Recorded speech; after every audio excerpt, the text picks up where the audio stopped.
Um, how do you how do you know whether a goal is a pipe dream or is it a real goal? So how do you distinguish pipe dream goals from realistic goals that you could Yes, attain? exactly. Well, if it sounds like a pipe dream, feels like a pipe dream, it probably is a pipe dream. So when you're goal setting for yourself, do small goals, right? Everybody Right. wants to do the big, hairy, audacious goal, which Exactly. is good to dream from a vision standpoint. Right. But if you're looking for goals that you can achieve, make sure they're small goals so that you're continuing to move forward. Right. So yeah, if it sounds like a pipe dream, smells like a pipe dream, tastes like a pipe dream, it is a pipe dream. There's nothing wrong with dreams, but if you're trying to goal set for yourself to be better, Right. make sure they're small, attainable, and check them off. Check off the list, Right. and keep going down the list. Okay. And then I have a big expression, after I do something, what's next? Okay. Right? Right. Okay, I accomplished that. What's next? Right. Get that. Okay. What's next? Okay. But a pipe dream might seem or sound like a pipe dream to somebody else, but not to the person who actually had this dream. Well, then you need to really when you set a goal, analyze the goal itself, and you have to be realistic. Can I obtain this goal? Can I achieve this goal?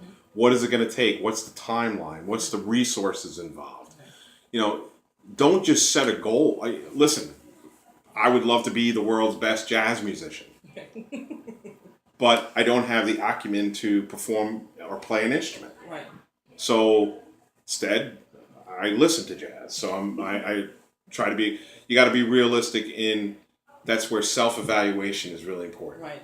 And it's not like you're trying to limit your dreams, limit your possibilities, but you have to be able to internalize yourself enough to say, what am I capable of? Right. And push myself a little beyond my capabilities. Okay. Always go a little bit beyond what you think you could do, but don't go to a point where you're never going to reach it, Right. because then you're going to be disappointed in yourself. Where maybe if you, again, little steps, little steps, little steps, and then you're looking back and say, wow, I came a long way in a very short period of time. One advice you give a 20-year-old or something, 20 plus, unsure about what to do with their life. I have 20-something-year-old kids. So I have a 24-year-old Me too. daughter and a 21-year-old son. And number one, I said to them, whatever you want to do as far as a career goes, Right. make sure you're happy with it. Okay. Because you're going to be doing it a long time.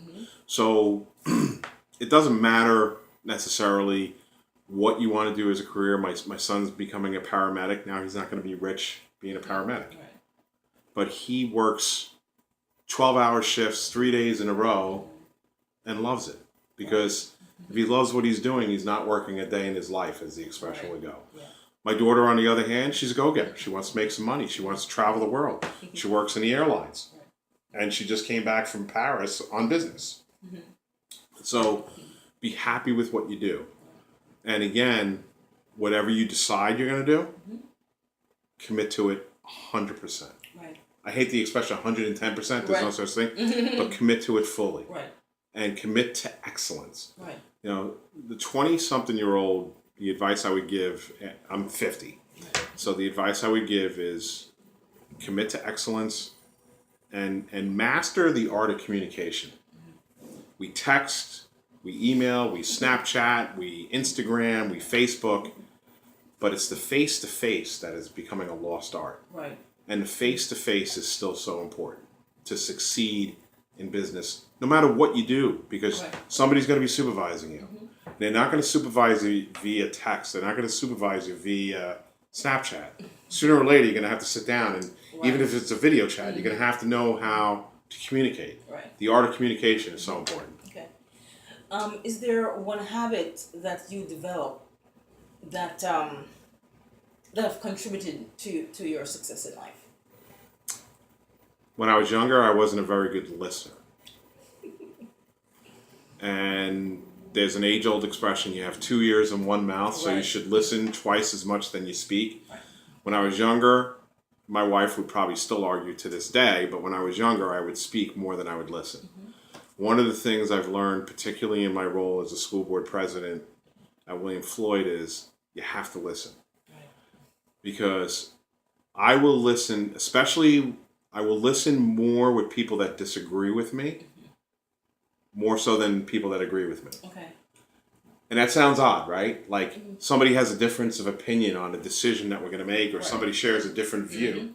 I'm going to listen to that more than the person that agrees with me, Right. right?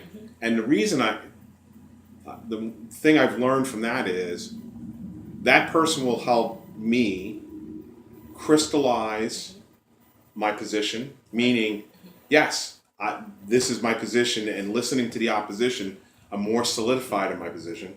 Or there have been times, by listening to the opposing view, I've modified my stance. Right. So listen. Yes. Listen more than you speak. And listen to the dissenting voice. Listen to people that don't agree with you. Great. What is it about goal setting that younger folks don't seem to get? Goals are hard. Goals take time. What do you think about goal setting? How important I think goal setting is important. And number one, getting back to being realistic with your goal setting. Right. Mm-hmm. I had 2 years ago, I had an operation on my leg. Yes. I tore off the muscle off of my one knee, partially tore it off of another. And for 8 weeks, I was in braces that I could not bend my knees. Picture one day of your life without being able to bend your knees. It's pretty difficult. So that lesson just a few short years ago taught me small goals are important, because I never to this day take for granted taking little steps, going upstairs, down, because for 8 weeks I couldn't walk. For 8 weeks I depended on my wife for everything, to get me out of bed in the morning, to get me out of a chair, because I couldn't do it. For the first 2.5 weeks post-surgery, I was inside the whole time. And I didn't feel the warmth of the sun on my face. And the first time the aide took me outside, and I was able to go outside down my steps and sit in my driveway in a wheelchair just to feel the sun. So getting back to goals, little goals, getting down that step, getting into the wheelchair, sitting in the sun. So it's got to be realistic, it's got to be attainable, but I think today's day and age, everything is instant gratification. Yeah. And life is hard and moves slow. Yeah. Even though it moves quick in a blink of an eye too. But to realize your goals, to realize your dreams, takes a long time. It takes at 50, I still have things I want to do. And if you're a goal setter, no matter what your age, you're always going to have something. In a few short weeks, I'm going down to Pennsylvania to celebrate my great aunt's 100th birthday. This lady walks 2 miles every day, a mile in the morning, a mile in the afternoon, drinks a glass of red wine every day, prays every day, and still keeps herself busy and keeps herself moving forward, even at 100 years old. That's impressive. So what I would say to 20-something-year-olds, 30-something-year-olds, 50-something, keep moving forward. Always move forward. How does one stay the course in achieving their goals? With keeping in mind setbacks or challenges. How do you stay the course? Well, keep your eye on the prize. Whatever your end goal is, keep your eye on that prize. A challenge or a setback is really an opportunity to excel. Right? Anybody could be a champion on the New York Yankees because they're a great team. But it's when they're facing adverse times that true champions rise to the top. It's the challenges that present the opportunities to excel and move forward and maybe modify your course on your goal. So I always look at a challenge as an opportunity. I never see it as a setback. It's an opportunity to better myself. It's an opportunity to... You learn more from a failure sometimes than a success. So to stay the course, you always keep your eye on the prize, but make sure the course is flexible. Right. It's not necessarily point A to point B. It could be A, B, C, D before you get to the end. It could be a winding road. It could be a road you never anticipate. It might change the end eye on the prize at the end. Right. But never look at it as never see it as a setback. Challenge is an opportunity. Was there a quote that you remember that changed the way you thought, changed who you are? It was that powerful. A don't argue with a fool. Don't argue with a fool. Something my grandmother taught me, because people on the outside looking in won't know who the fool is. And there's a lot of wisdom in don't argue with a fool, because you're wasting your time and you may end up being the fool at the end of the day. That's a good one. That's my favorite. Okay. She said it a little differently. Right. I cleaned it up. Now, I don't know if you're a reader, but is there a book? What book are you reading now, or what book you read that? I read a lot of John Grisham novels. Okay. You know, I love his novels. You know, it's usually centered around law and the drama around law cases or whatever. I just finished one of his latest books this past summer. I also read a lot about the Civil War history, American Revolution. The book by David McCullough, John Adams, was a fascinating book. I read that last year. So I tend to be, like I said, a John Grisham novel or historical facts. I also read this past year, I read Washington's Secret Six by Brian Kilmeade. And I read it because it's about the spy ring on Long Island. Well, and so what does that have to do with DC? You said DC? Well, Washington, General George Washington's spy ring, which was based on Long Island during the Revolutionary War. Wow. And part of the history even incorporated our hometown of the Tri-Hamlet area. Right. So again, more historical reads or a drama read like John Grisham. Who was your role model and why? Or who was your biggest role model and why? Yeah, that, it's going to sound cliche, but my father. My father, I'm one of 6 kids. My dad was a construction worker. 76 years old, he's still alive, so there's good genes in the family because his aunt is turning 100. But he was a construction worker who had 6 kids who, during the mid to late 70s, was out of work for 3 years.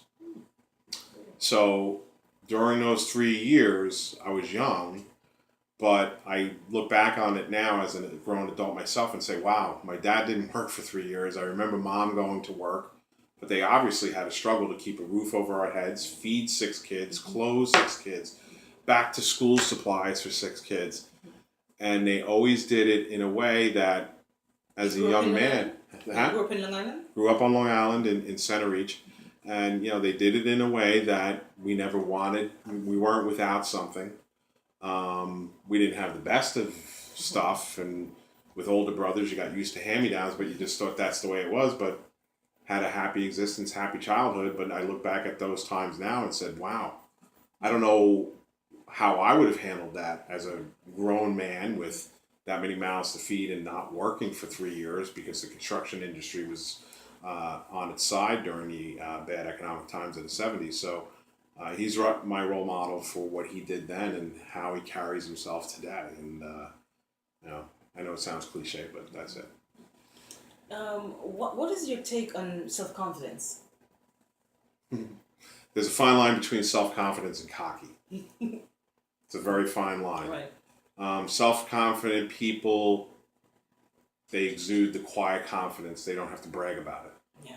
I think that's the difference between confidence and cocky, right? The person who's cocky is going to let you know how smart they are. Exactly. They suffer from smartest person in the room syndrome, and they let everybody know that. It's the quiet, confident person that just sits back, listens more than they speak, and will just get things done. Self-confidence is a discipline that, you can hone in on. And I think you can certainly develop if you don't have a lot of self-confidence. Again, start building up your confidence by setting small little goals and checking off the checklist. So, it's a double-edged sword. It can quickly turn the other way if you're not careful. Well, that's about it. Okay. Thank you so much for your time. I give you what you needed there? Yes.